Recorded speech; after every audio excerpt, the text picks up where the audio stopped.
The Movie Preview Critic. Informing and entertaining your movie world.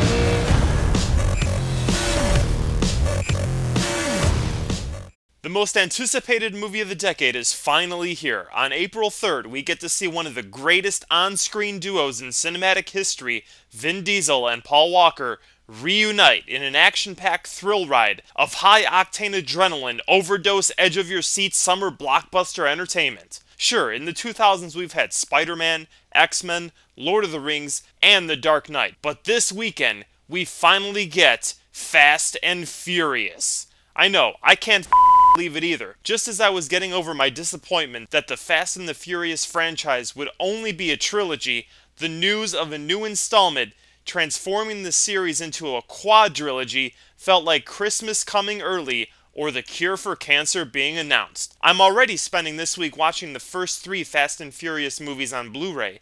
I didn't even have a Blu-ray player until I heard my favorite trilogy of all time was going to be released the week leading up to the release of the most super awesome cinematic masterpiece of 2009. After getting the Blu-ray player, I then took a loan from a bank so I can get the most advanced flat screen 80-inch TV available to truly enjoy the experience. The Holy Trinity of Christianity is the Father, Son, and Holy Spirit. In comparison, the Holy Trinity of cinematic experience is Blu-ray, flat screen, and the Fast and the Furious trilogy. Just like you, I can't wait to see the new one on the big screen, so let's take a look at the preview to reveal the story. It starts with pure awesomeness, a hijacking of trucks with brilliant editing, acting, and life-threatening stunt work actually performed by the actors themselves. Yes, because they're talented and committed to their roles for this story, which is something that could change the way stories are told on the big screen forever. Then there's awesomeness here, and here, along with this awesome line. So, you know each other? He used to date my sister. You're a lucky man. How's that? You're still breathing.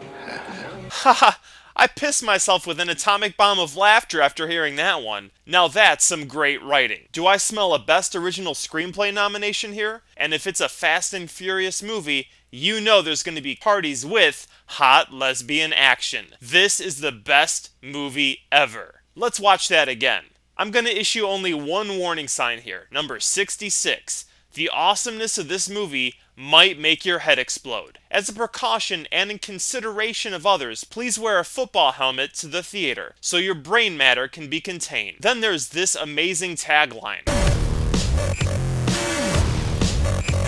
More genius writing. What I really love about this preview is that there's barely any dialogue because the filmmaking is so great that you understand everything from the visuals, which communicates ass-kicking awesomeness. Best of all, this part seems to be a true sequel to the original The Fast and the Furious. Remember, at the end of the first one, Paul Walker lets Vin Diesel go. They become friends but remain enemies by law. Too Fast, Too Furious had Paul Walker but no Diesel, Michelle Rodriguez, or Jordana Brewster. So it really wasn't a true sequel to the first story. Then Tokyo Drift had really nothing to do with anything from the first 2 movies. But in 2 days, the anticipation of 8 years finally comes to an end. The questions we've all been asking since the end of the first The Fast and the Furious will finally be answered with pedal-to-the-metal hot blondes kissing each other action. It's also a rare opportunity to see 4 of today's most in-demand actors operating at the top of their game, much like their pimped-out rides featured in the movie. Vin Diesel is on a career hot streak not seen since Harrison Ford, Tom Cruise, and Tom Hanks. Since exploding into an action superstar with the first Fast and the Furious in 2001, he's chosen movies of the highest cinematic quality to star in since then. There was Knockaround Guys also in 2001. I haven't met a movie lover yet that doesn't have that DVD in their collection, filed under A for amazing awesomeness. Then in 2002, Diesel outdid himself by starring in my second favorite action film of all time. Number 1 is obviously the original The Fast and the Furious, but here, number 2 is Triple X. Whenever I'm feeling blue, I just pop in the DVD of the daredevil adventures of Xander Cage, and the clouds part, the sun comes out, and life returns to balance. Diesel then showed us that he just wasn't a super action star by revealing his Oscar-caliber acting abilities in 2003's A Man Apart. a movie that has more wisdom than Plato's collected works.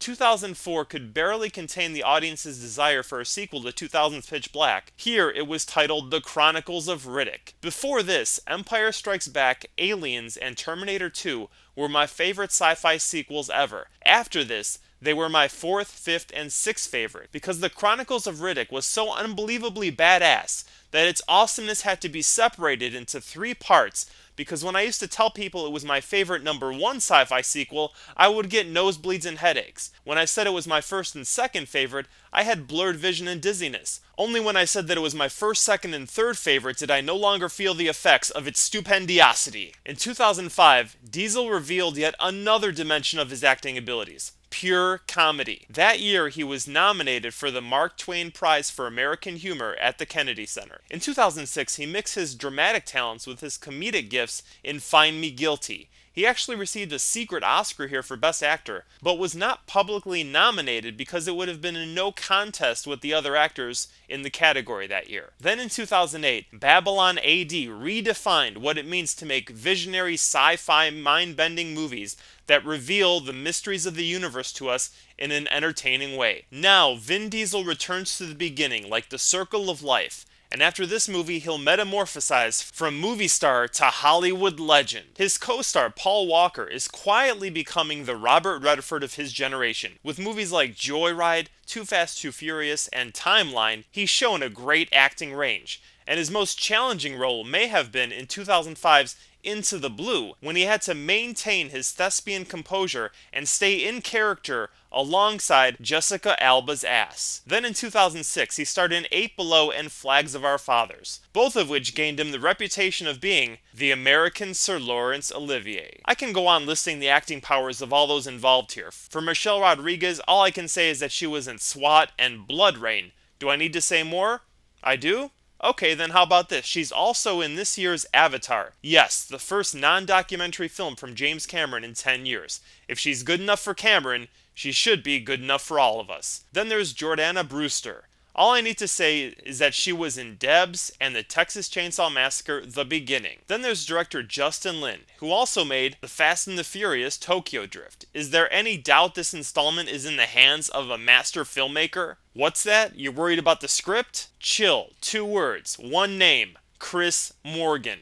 Never heard of him? That's okay, because he's not egotistical in that I have to have my name on everything I make kind of way. He lets his work speak for him. If you're skeptical, just know he's written Cellular, Tokyo Drift, and Wanted. This movie may be the greatest collaboration of artists in the movie medium since Spielberg, Kasdan, Lucas, and Ford joined forces on Raiders of the Lost Ark. The more I research this movie, the faster my heart beats. So let's stop that here. If I'm gonna have a heart attack, I'd rather have it in the theater watching Fast and Furious.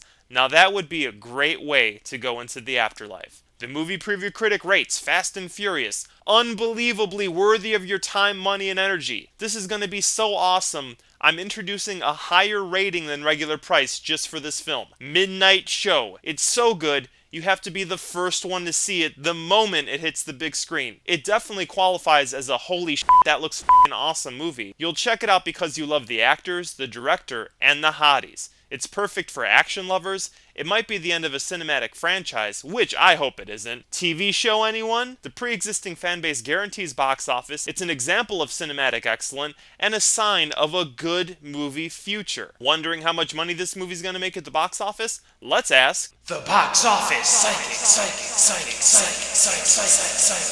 Based on all the reasons mentioned in this review, this should easily make $100 million opening weekend. Everyone has been waiting for this sequel. It'll be the biggest movie of 2009. Look for it to make $250 million in the US and $500 million worldwide. This year, cinema runs on diesel fuel. Now, let's find Fast and the Furious' place in movie history. First. The more I think about all the movies that have ever existed in the history of movie making, the more I realize this is the greatest movie of all time. No movie that exists is better than Fast and Furious. Maybe Fast and Furious Director's Cut when it comes out on DVD. But for now, this is the best movie ever. So that's it. Until next week, remember to choose your movies wisely, and as always... Oh, wait, hold on. I forgot one rating, sorry. Fast and the Furious is also rated April Fool's Day! I'm totally f***ing with you guys. Just take the opposite of what I said here for my true feelings on this movie. Let's also add a couple extra ratings. It's definitely a career life support movie for these actors. And let's say it's unworthy of big screen viewing. You should see it as a rental. It's basically nothing new and more of the same old and this is definitely a sign of the movie apocalypse. As for its place in movie history, it won't be better than the first installment, but it should be better than the second and third parts, and should be better than Gone in 60 Seconds and Red Line. So that's really it. Sorry if I gave you guys a scare. I was just having a little April 1st fun. Until next time, take care, choose your movies wisely, and as always, long live good movies.